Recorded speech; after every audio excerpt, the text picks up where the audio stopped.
सवाल ये है, आप बिल्कुल बात सही कर रहे हैं, आपकी बात जो है वो 100% दुरुस्त बात है, लेकिन सर जो आम आवाम है, जब आप बलूचिस्तान के जलसे में लोगों को बैठे हुए ये कहेंगे कि जो फौज के जो नीचे वाले अफसरान हैं वो आर्मी चीफ के हवाले से कोई गैर आईनी और कोई गैर कानूनी जो है वो उनका कहना ना माने, इनडायरेक्ट वो क्या कहना चाह रहे हैं कि भाई आप आर्मी चीफ के खिलाफ बगावत करें। दूसरी जाने वो ये कह रहे हैं कि जी कमर जावेद बाजवा साहब जो कि चीफ ऑफ आर्मी स्टाफ हैं उनको जवाब देना होगा, और साथ वो DGISA पर इल्जाम लगा रहे हैं, और साथ उसी जलसे में रियासत मुखालिफ नारा लगाया जा रहा है, और वो बलोचिस्तान जिसके हवाले से दुश्मन ममालिक पहले से उसको नुकसान पहुंचाने की कोशिश कर रहा है। तो इस हवाले से सर कोई ना कोई रद्द अमल तो आना चाहिए था फौज की जानब से। सर वो जो जिस शख्स ने बलूचिस्तान की आजाद रियासत की बात की शक्ल आपने देखी, वो नूरानी सरकारी सांड जो शक्ल देखी आपने, उसकी शक्ल पे जो लानत बरसती है आपको नजर आई है? शक्ल देख ले उसकी, ऐसे लोगों की शक्लों पे लानतें बरस रही होती है। उसका आपने हुजम देखा है? सांड का इतना हुजम नहीं होगा जितना होता उसका हुजम। उसका वालिद बहुत बड़ा आदमी था, ये इतना ही घटिया आदमी है। इसकी क्या फॉलोइंग आप मुझे बताएं? Has he one any election? इसकी कोई रिप्रेजेंटेशन है? इसको तो शर्म भी नहीं आती होगी, बेशर्म को। ये लोग पढ़ते हैं स्टेट के पैसे पे। ऐसे मोटा, इतना मोटा तो नहीं हो जाता बंदा जब तक हराम ना खाए। हराम ही खाता है तो इतना मोटा होता है ना, हलाल कर बंदा तो इतना मोटा नहीं होता। तो वो तो जो बकवास कर रहा है उसके मुंह पे आप जूते भी मारे तो वो बकवास कम है, वो बकवास को करने दें। अब जहां तक आपने बात की जूनियर ऑफिसर्स की, तो जूनियर ऑफिसर्स को पता है कि फजलुर रहमान का कैरेक्टर क्या है। जूनियर ऑफिसर्स को ये पता है कि क्लिफ्टन के वो जो वहां पे जो लोगों ने स्टेटमेंट दी थी कि हम जब भत्ता लेते थे तो वहां पे जो आसिफ जरदारी साहब हैं और जो वहां पे लोग हैं उनको भेजा करते थे। जब वो अयान अली पकड़ी गई जो डॉलर लेके जा रही थी और उसने जो कुछ स्टेटमेंट दी वो भी लोगों को पता। तो फौज के अंदर तो लोगों को पता है कि ये लोग क्या हैं, लेकिन फौज के अंदर लोग बोलते नहीं, इसलिए कि वो अपने प्रोफेशन पे तवज्जो। नवाज शरीफ को किसको नहीं पता क्या है, नवाज शरीफ की क्या स्टैंडिंग है, किसको? मैंने आपको बता दिया कि क्या मैं नवाज शरीफ की, आप बिहेवियर निकाल के देख लीजिए। नवाज शरीफ जब ये बयान दे कि ताज होटल के अंदर जब वो हमला किया था उसमें पाकिस्तान इन्वॉल्व था, तो नवाज शरीफ को शर्म नहीं आती? यार इस मुल्क ने उसको खिलाया है, इस मुल्क ने उसको पाला है, वो मुल्क की जो पीठ है उसमें छुरा घोंप रहा है। जबकि एक किताब लिखी गई, एक यहूदी, एक द सीज एक किताब लिखी गई और उस किताब में उस मुसन्निफ ने इस चीज को प्रूव किया एग्जाम्पल्स के साथ। वो अपना प्रैक्टिकल एग्जाम्पल कि ताज होटल पे जो हमला हुआ था वो इंडिया की रॉ ने, इजराइल की मुसैद और CIA ने करवाया था। ये उसने प्रूव किया है। नवाज शरीफ जिसने किताब तो पढ़ना दूर की बात है, तो हमालिया का नहीं आता। एक दफा शहबाज शरीफ के साथ बैठा हुआ था, चाइनीज से मुलाकात कर रहा था, तो उन्होंने कहा जी हमारी our friendship is higher than, Himalaya का नाम भूल गया। ये उसकी मेंटल कैपेबिलिटी। बाराक ओबामा से मिलने जाता है तो एक चिट लेके जाता है, ये उसकी मेंटल कैपेबिलिटी। लीडर कभी चिट से नहीं पढ़ता जमीर, लीडर दिमाग से पढ़ता है। ये मैनेजर होते हैं, लो लेवल के मैनेजर होते हैं जो चिट्टे रख के पढ़ते हैं। ये तो उस शख्स की क्वालिफिकेशन। तो फौज को पता है उसकी वक़्त का। अब वो जो बकवास लोग कर रहे हैं उनके ऊपर, उनके मुंह के ऊपर पाबंदी तो नहीं लगा सकती। अब फौज क्या करे?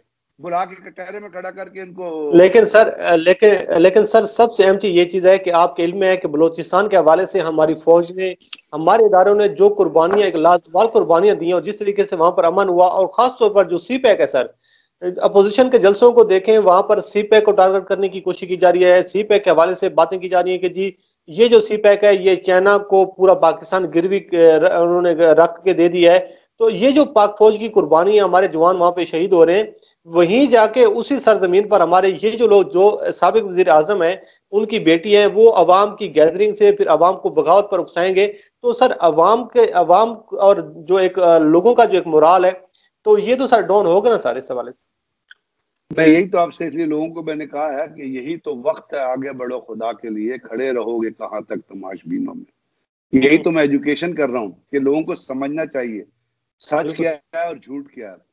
ये एहसन इकबाल साहब हैं, ये CPEC के बारे में इनकी, जब इनकी अपनी हुकूमत थी तो काइंडली इनकी कॉन्फ्रेंसेज उठा के देख लें कि CPEC को किस तरह प्रेस किया करते थे।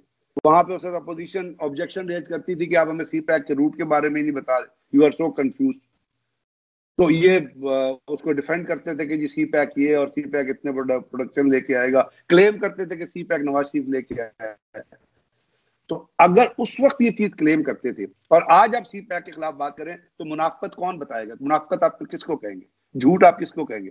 अब कुछ अवाम भी पढ़े लिखे हैं ना, उन्होंने भी, उनको हर चीज फीड तो नहीं की जा सकती। अवाम को भी कुछ समझना चाहिए और देखना चाहिए कि पाकिस्तान के अंदर कि अगर आज ये जो अभी पीएमए की पासिंग आउट परेड हुई है, इसमें जिस लड़के ने सोर्ड ऑफ ऑनर लिया उसका ताल्लुक वजीरिस्तान से, आपको पता है? बिल्कुल सही कह, बिल्कुल सही कह रहे तो हैं। वजीरिस्तान से किस तरह बच्चा आ गया?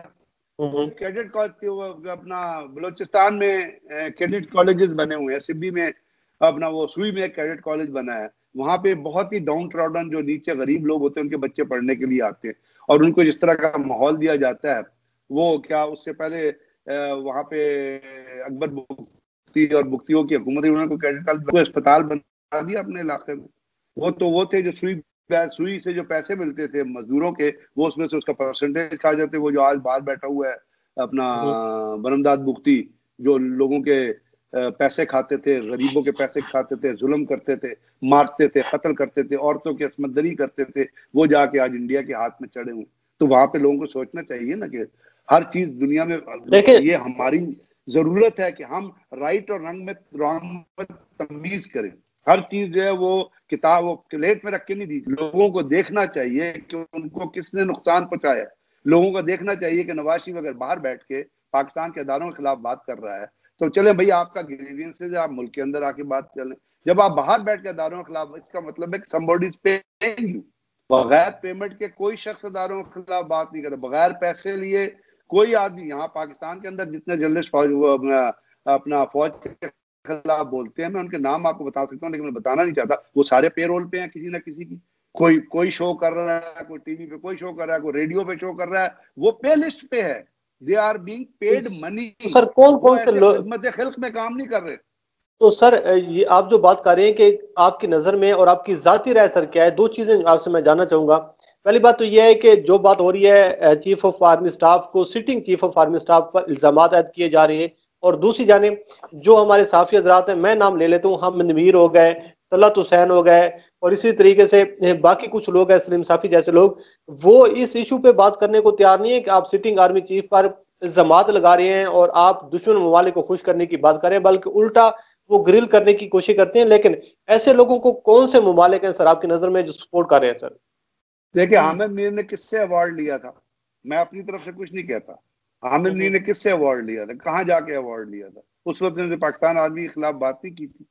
बांग्लादेश में अवार्ड लिया था उन्होंने। बिल्कुल सही कह रहे हैं। हामिद मीर वही जर्नलिस्ट हैं जो बहुत अरसे तक उन्होंने उसामा बिन लादेन का इंटरव्यू किया था ना। उसामा बिन लादेन का इंटरव्यू करते हुए उनको किसी ने फैसिलिटेट किया था, किसी एजेंसी ने। वो बहुत अरसे तक उसामा बिन लादेन का इंटरव्यू भेजते रहे बहुत सारे सर्कल में।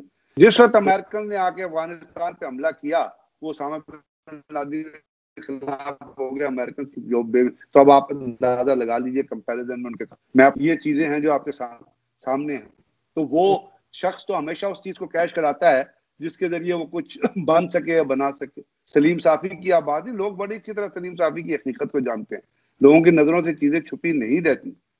तो ये लोग वो हैं जो किसी के एजेंडे पे चलते हैं। दे हैव नॉट, मैं आपको कन्विक्शन से कह रहा हूं कि जो कुछ ये बोलते हैं ये इनकी अपनी आवाज नहीं होती। जो भी पाकिस्तान के खिलाफ बात करेगा, क्योंकि जमीन जो होती है वो माँ होती है। जो शख्स माँ के खिलाफ बोलता है वो पेड एजेंट होता है।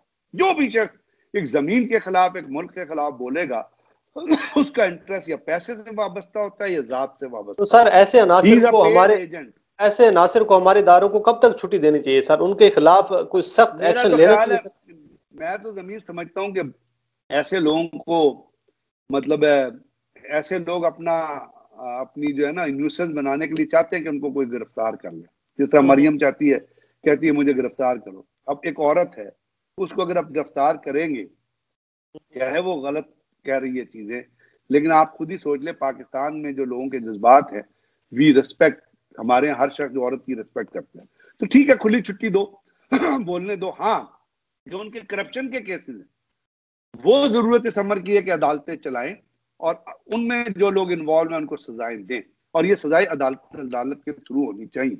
अगर कोई मुल्क के खिलाफ बात करता है उसके सिडेशन चार्जेस लगाने चाहिए, और सिडेशन चार्जेस हुकूमत को लगाने चाहिए। उनके खिलाफ मुकदमे दर्ज कराने चाहिए।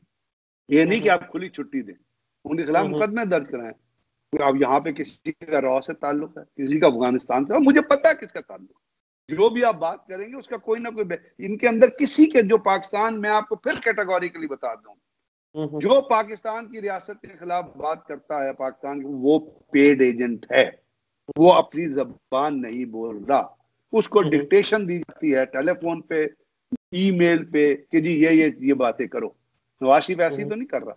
अब अल्ताफ हुसैन करता था, आपको पता है अल्ताफ हुसैन जो बातें करता था, अल्ताफ हुसैन का MI6 से ताल्लुक नहीं था।